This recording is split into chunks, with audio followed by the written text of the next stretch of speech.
Hello everyone. Today we'll be presenting to you Guardian Go, a guardian wherever they go. So 0 is obviously the only acceptable number for the amount of children that go missing. But sadly, in the United States alone, hundreds of thousands of children go missing every single year. Cell phones and similar devices have been very helpful tools in protecting children, but they often lack critical features that would be helpful. For example, they're not always on the person, and when they are, they can take a good amount of time to pull out, let alone send a message, make a phone call, or start recording. Also, they are non-discrete, which means they can be targeted very easily. And if they're removed from the person before they can send help, that is obviously very unhelpful. And current solutions that try to mitigate these problems are often very expensive, or they aren't designed with these diverse range of situations in mind. So that's why we would like to introduce Guardian Go. This is a smart wearable device that simplifies child safety. Its primary purpose is to allow parents to monitor their children and communicate with them when they're in dangerous situations. All of its features are designed with safety response at their center. And because we want every child to have one, they're meant to be family affordable. So let's start off with market validation. Are we sure this even has viability in the market? And we believe so. We're going to look at 4 main products. The first being one we are probably all familiar with, Life Alert. In 2020 alone, they saved 45,000 people. Next is Invisaware, a product similar to ours marketed towards women. They currently have over 100,000 customers. Next is AngelSense, a competitor of ours. They have, according to Amazon, approximately 250 new users per month. And last among this list is Amber Alert GPS, who currently have 100 plus downloads on the Google Play Store. And we do recognize that is a tad low. We've heard that they recently underwent some rebranding as of recently. But regardless, through these numbers, we believe that Guardian Go absolutely has viability within the market.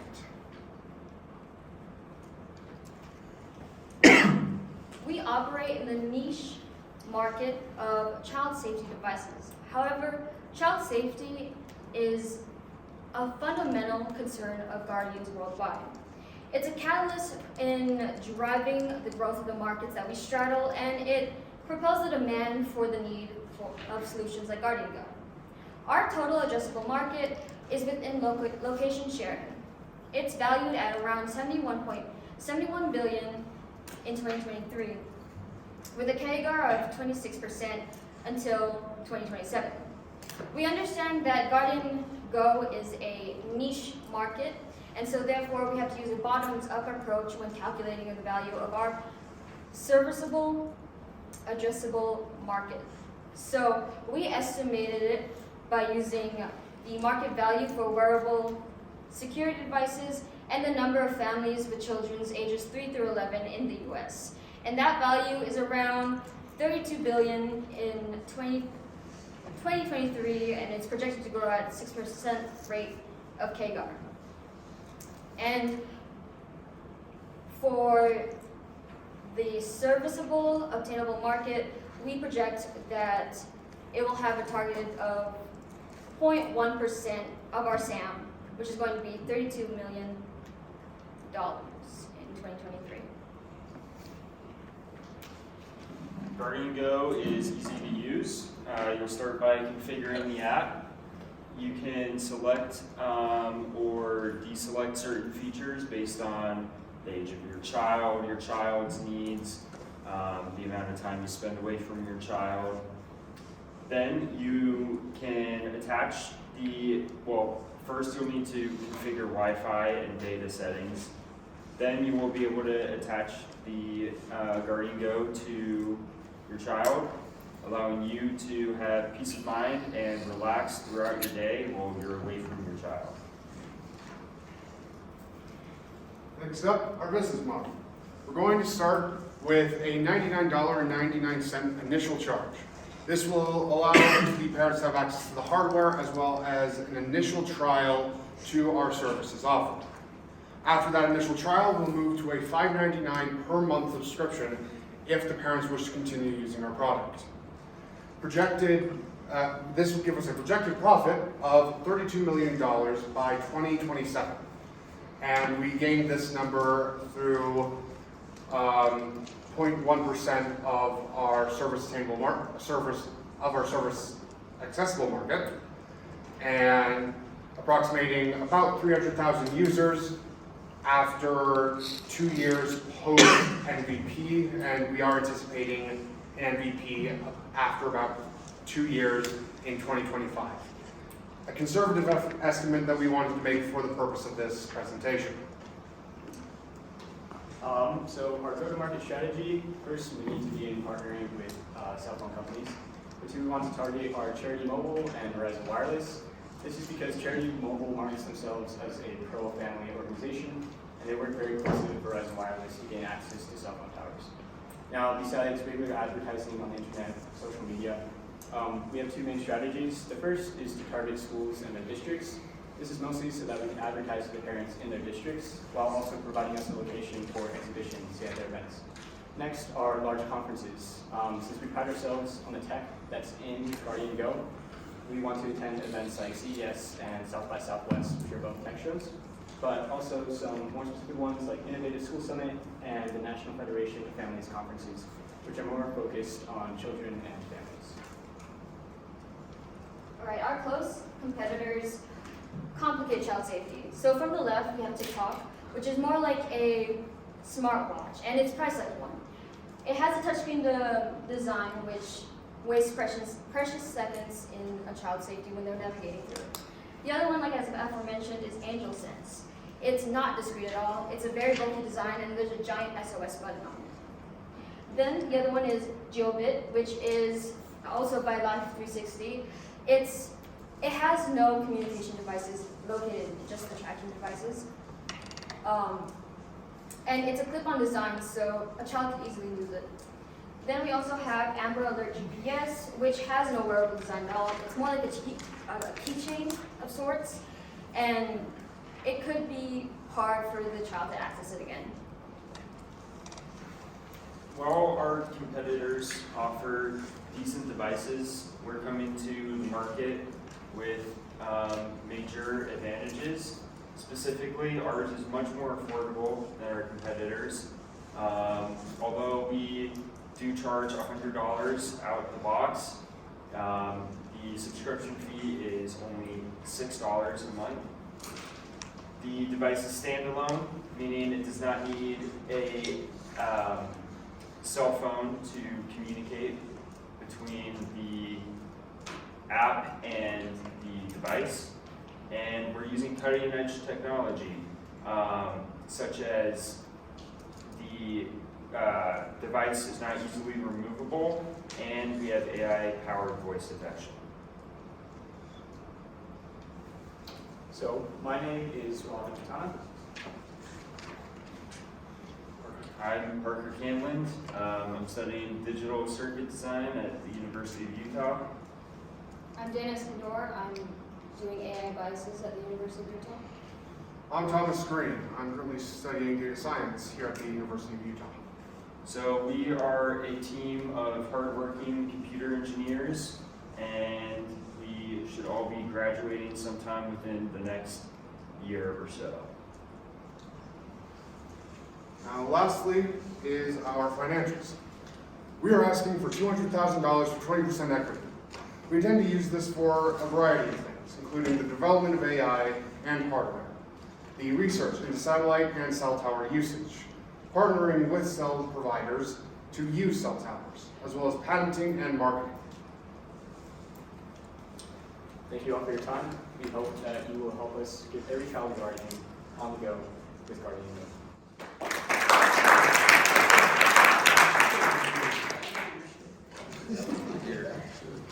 Just out of curiosity, is this like a rechargeable device, or is this like a disposable battery? No, it's meant to be rechargeable. How long is the battery life on it if it's in like full GPS mode? Well, we obviously, we don't have an MVP yet, but we hope that it'd be at least a couple of days. And there's a couple of strategies to do this, depending on how you connect. say like Bluetooth Low Energy if you buy a phone, or Wi-Fi if you're in a house, and then the most power hungry is cellular and GPS if you're anywhere else. So hopefully using those strategies we can get it to reach. I had another question too, if that's all right. So if like I had a kid and I gave this kid the device and they hit the SOS button, does that go to like a call center that then contacts the first responders, or does it go straight to you and then you would have to go, get in contact with the first responders? How would that? Yeah, so ideally you'd be able to set that up in an app. Obviously, for very young children, you may not want to give them a way to call 911 very easily. But we expect most people to just set it up so that it contacts the guardians or anybody else in your circle, like siblings, grandparents, family friends, and then they'd be the ones to make the dispatch. Okay. That was my question. Thank you. With this device, the initial cost is $9.99, and then the monthly fee is $6 a month. If you buy this device and you do not want to use the monthly subscription, do you now just have a piece of technology that's essentially useless? Yeah, so again, we need to refine the business model more since we don't have a new part of the product. But all the companies, and we're going on this line, offer like very base features. So maybe it'd be something like you only offer SOS signal to go to, like say, 2 members of the family instead of a plethora of people or everyone else in your circle. So ideally, since they didn't buy the device, we give them some sort of functionality, but that's not really finished out right now. It would be similar to a cell phone, so you can use your cell phone without data, you can still connect to the internet, and it will be able to connect to Wi-Fi if you don't have the data. Okay, so if you don't have a subscription, it would still be able to operate it like on Wi-Fi or something like that. Yes, correct. So kids are remarkably rambunctious and they take their body parts into all sorts of things. What prevents or what measures do you have in place to prevent accidental signaling? Like they hit the button on accident. Yeah, so I don't know if this was addressed a second ago, but it's not gonna go directly to an emergency service provider. So it would go to the parent, it's then up to the parent to decide how to respond. And so, if you're the parent and you decide that your kid is being annoying and him and his friends just keep pressing the alert button, then it's up to you to silence it, and you're welcome to do that in the app.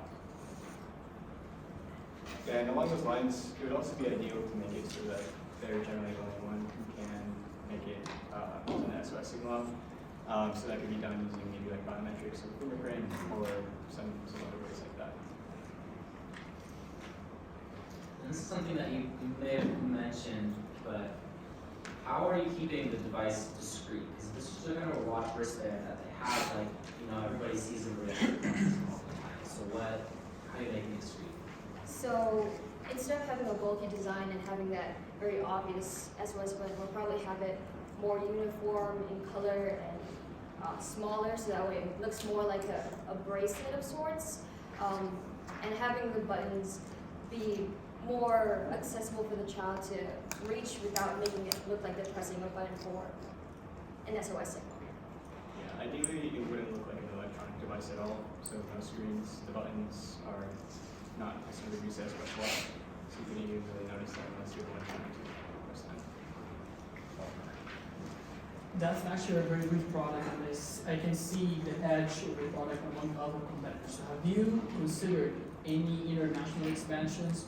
Like, is this product can work with different GPS networks outside USA, and even the language, because I think it sends an SOS message, right? So, just an idea, have you considered any international expansions, or just this device could work in the US? Right now, we're considering the U.S. only. There are different cultural differences, like Japan, they have a different safety system for their children than what we could possibly provide. Mm-hmm. But other countries that we think might be viable and work similarly, we could expand. Thank you. I really liked your presentation a lot. The slide deck really nice. There's two things that caught me. One was how much data can you actually buy for $5.99 a month if you're also still trying to make a profit of it? If you're constantly, transmitting data and receiving data. And then the second thing is like the small design. So you're working in action circuit design, right? So like my understanding was always like with the I have 6 children.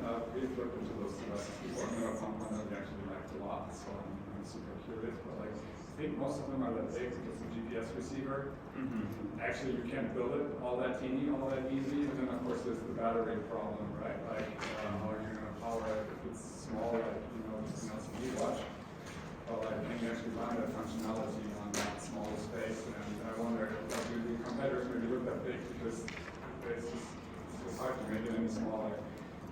Yes, so to answer your first question, remind me of your first question, what exactly was? The $5.99.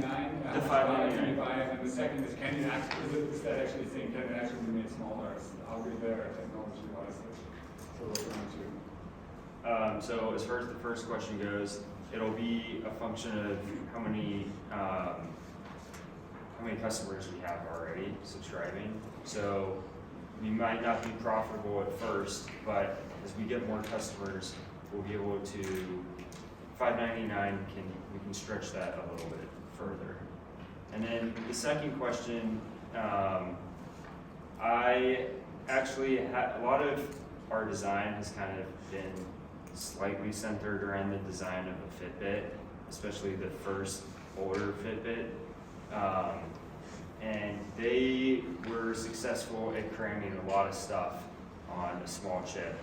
And I have one of those Fitbits, and so I'd like to kind of break it apart and start looking at their GPS and also their like heart rate monitor would be interesting.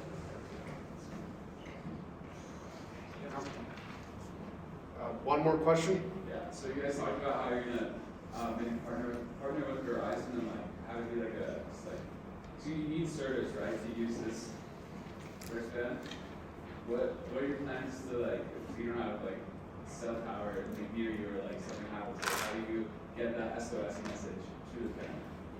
Yeah, so something we didn't really mention was in the last slide for our research and development. We've been looking, we're going to try to look like GPS technology, so you don't necessarily have to be near a cell tower. But again, like as we were saying, that can be very hard to fit in there. But GPS would probably be the next viable option. But that's just like positioning, it doesn't like send it to something, you know what I mean? Like GPS is just like where you are on a surface. Satellite communication. Okay. Yeah. All right. Thank you everyone for your questions.